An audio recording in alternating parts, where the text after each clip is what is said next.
revitalizar sistemas.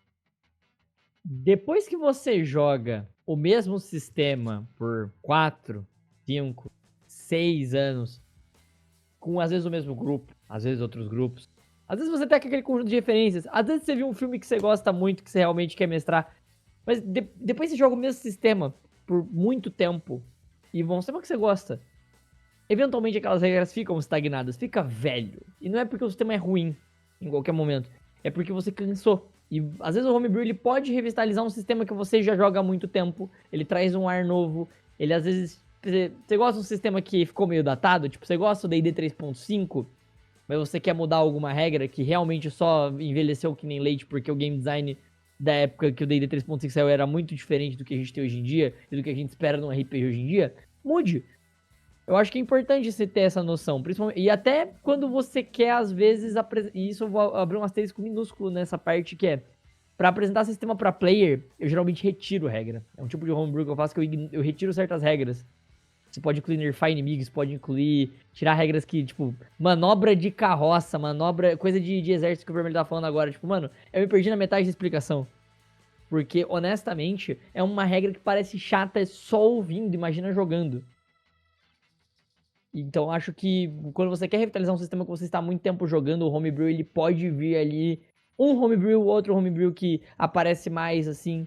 Pode ser um Doomsday Clock, apesar de eu adorar de reclamar do Doomsday Clock de salada. Eu acho uma ideia do caralho para deixar o D&D um pouquinho mais, tipo... A galera fica na ponta do assento, tipo, putz, a qualquer momento esse relógio pode estourar e a gente vai parar no quinto dos infernos porque um Halfling estourou uma pedra do planar na nossa frente. Me deu um plot do caralho, foi legal, por causa de uma regra homebrew instituída lá no começo da mesa. E vocês sabiam desde o começo o que ia acontecer. Não foi nada inventado de última hora ali, não. Então, foi algo que foi interessante, foi um homebrew, e foi um homebrew que trouxe um subplot inteiro que a gente teve que enfrentar. Inclusive que virou um efeito cascata e eu mesma escrevi um plot dentro do Plano dos Sonhos pra Eidora. Saudades. Grande campanha Forte da Manhã. Nossa, o Edward é canônico em Eidora também, tá? Eu canonizei o Edward em Eidora. Não, todos vocês são canônicos no cenário lá da Federação. O Edward é capitão de uma das divisões de caçadores lá que existem, caçadores de feras. Eu falei, eu quero fazer um artífice caçador. Que referências de artífice eu tenho? Ó céus, eu tenho ainda a imagem do Edward salva no meu computador.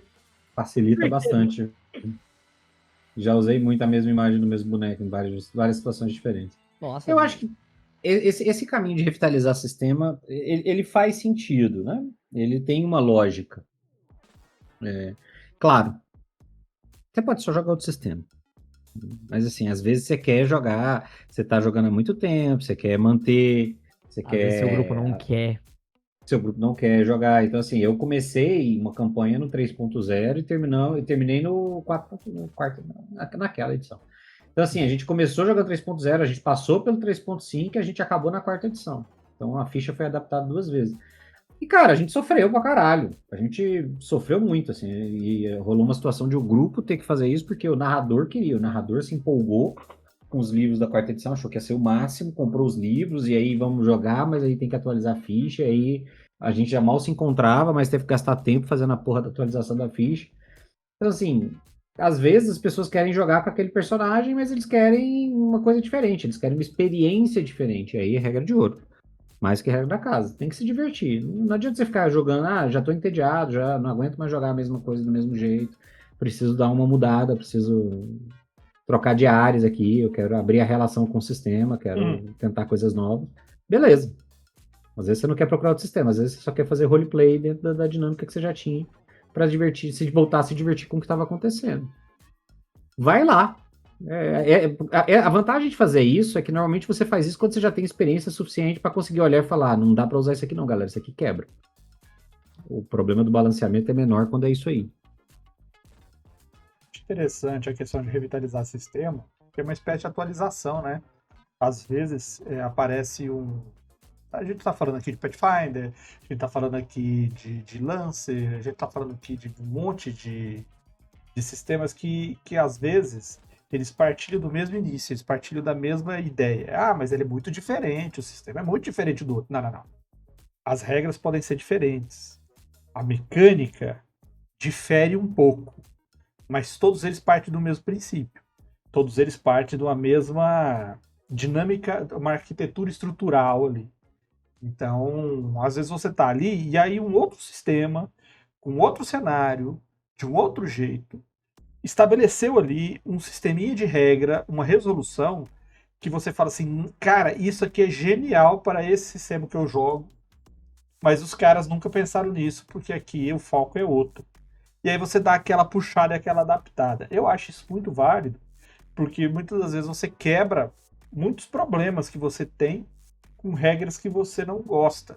Por exemplo, eu não gosto dos sistemas de morto-vivo do D&D. Eu não gosto. Eu acho o morto-vivo de D&D um saco. Qualquer um regaça qualquer morto-vivo. Ele nunca é ameaça. Aí fala assim, mas um Lich não é ameaça. Não, não, não. É um morto-vivo que tem nome. Você não tem um grupo de 6 Lich lá. Você tem o Lich.